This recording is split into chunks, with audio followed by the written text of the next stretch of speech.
Good morning, students. Today we are going to continue our previous topic, which is the advent and expansion of British power in India. Lesson number 1 of social science. तो previously हम क्या पढ़ चुके हैं कि Europeans companies जो आई थी India में ट्रेड करने के लिए, उनके बारे में मैं आपको बता चुकी हूँ। कौन कौन सी यूरोप से कौन कौन सी कंट्रीज़ के लोग यहाँ पर आए इंडिया में और क्या हुआ था उसके बारे में मैं आपको पिछले वीडियो में सब बता चुकी हूँ। नाउ अब हम इस वीडियो में कंटिन्यू कर रहे हैं chapter Anglo French rivalry and Carnatic Wars. तो जैसे आप लोगों को पता ही है कि सबसे पहले हमारे इंडिया में कौन सी यूरोपियन कंट्री आती है, पोर्तुगीज़ आते हैं, फिर डच आते हैं, फिर इंग्लैंड से आते हैं, फिर लास्टली फ्रांस से आते हैं यहाँ पर ट्रेड करने।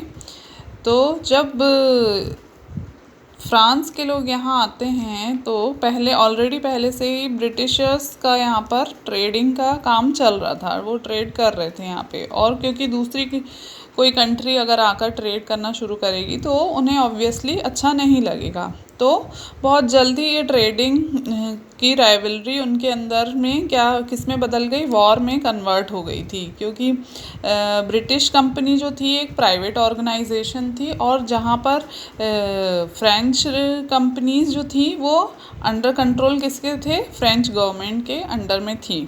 तो सारी बातें जो है फ्रेंच गवर्नमेंट तक सारी बातें जाती थी और ब्रिटिश ईस्ट इंडिया कंपनी जो थी वो अपने डिसीज़न खुद लेने के लिए उनके पास खुद की पावर थी, खुद अपने हिसाब से वो बिज़नेस करते थे। बट फ्रेंच कंपनीज़ को पूरे चीज़ों का परमिशन लेना पड़ता था, किससे, अपनी गवर्नमेंट से, फ्रेंच गवर्नमेंट से।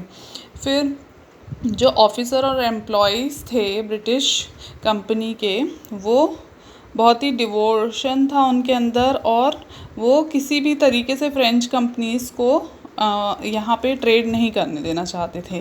फिर ब्रिटिश ईस्ट इंडिया कंपनी के बहुत बड़े एरिया में वो काम करते थे, लेकिन जो फ्रेंच कंपनी थी उनके अंदर जो ट्रेडिंग का सेंटर था वो पौंडीचेरी था।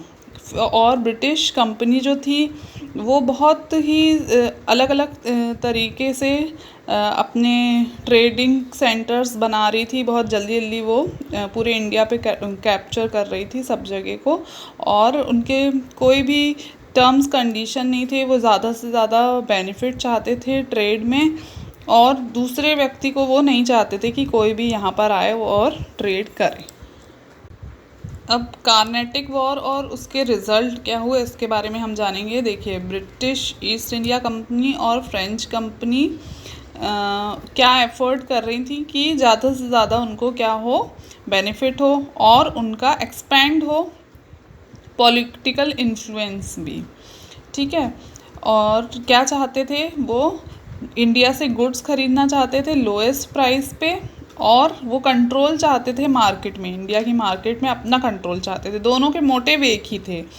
फिर मोर फैसिलिटी और मार्केट में वो अपनी पकड़ बनाने के लिए कैसे इंटरनल्स अफेयर्स जो थे इंडिया के स्टेट्स के उसको भी नहीं मानते थे और वो अपना ही होल्ड बनाना चाहते थे, पॉलिटिकल पावर बनाना चाहते थे और किसी भी तरीके से वो इस पकड़ को छोड़ना नहीं चाहते थे।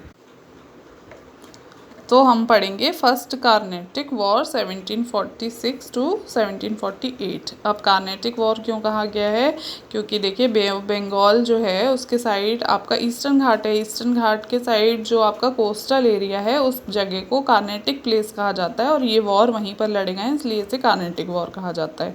तो अब बेसिकली क्या होता है कि फ्रांस गवर्नर और फ्रांस कंपनीज़ जो यहाँ पर आई थी उनका इंग्लिश वालों से क्या हो जाता है, झगड़ा हो जाता है। किसको लेकर, मद्रास के एक फोर्ट को लेकर। और अनवरुद्दीन जो वहाँ पर ऑलरेडी राज कर रहे होते हैं वो उनको लालच देते हैं फ्रेंच गवर्नर कि आप हमारे फेवर में आइए। तो वो कहते हैं कि अगर आप ये फोर्ट में हमारे नाम कर देंगे तो हम आपके साइड हो जाएंगे, लेकिन फ्रांस वाले उनका जो ये प्रस्ताव था उसको मना कर देते हैं, और एट द एंड जो इंग्लिश कंपनी है वो जीत जाती है और उनका जो फोर्ट है वो वापस उनको मिल जाता है। और इसी तरह क्या होता है कि उनका जो ईस्ट इंडिया कंपनी या इंग्लिश कंपनी जो यहाँ आई थी उनका पॉलिटिकल पावर यहाँ पे बढ़ने लगता है और वो ज़्यादा अच्छे से यहाँ पे और इस्टेब्लिश हो गए इस लड़ाई के बाद।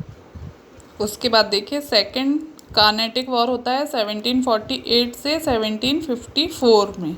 तो किसके बीच में होता है? East India company and French company के बीच में होता है। और क्या क्वेश्चन है कि हैदराबाद का जो है वो हैदराबाद और कार्नेटिक प्लेस जो मैंने बताया था आपको, वहाँ पर कौन किस राजा बनेगा, किसका राज्य वहाँ पर होगा। क्योंकि देखिए जिसके फ्रेंच वाले चाहते थे कि हम जैसे कह रहे हैं उसे वहाँ का रूलर बनाइए, लेकिन ईस्ट इंडिया कंपनी वाले अपने वालों को बनाना चाहते थे कि हम जिसको बोल रहे हैं उसको बनाइए, क्योंकि जिसका वहाँ पर शासन रहेगा उसको ज़्यादा बेनिफिट होगा। इस वजह से ये लड़ाई होती। फिर थर्ड कार्नेटिक वॉर होता है 1756 से 1763 में, जो कि फाइनल फेस है एंग्लो फ्रेंच कॉन्फ्लिक्ट का। ठीक है। और फिर जो ब्रिटिश कंपनी है वो मर्ज हो जाती है विक्टोरियस इन द वॉर। ठीक है। और फ्रेंच वाले एट द एंड इस वॉर के बाद उनका क्या है, सब कुछ ख़त्म ही हो जाता है, यहाँ से पावर ख़त्म हो जाता है। जो उनका ड्रीम था फ्रेंच कंपनी का कि वो पॉलिटिकल सुप्रीमेसी बनाए इंडिया में, उसका अंत हो जाता है और ब्रिटिश ईस्ट इंडिया कंपनी के नए दरवाजे ओपन हो जाते हैं उनकी हार के बाद, और वो यहाँ पर सुप्रीमेसी ओवर एंटायर इंडिया, पूरे इंडिया पे किसका कब्जा हो जाता है? East India, British east India company का।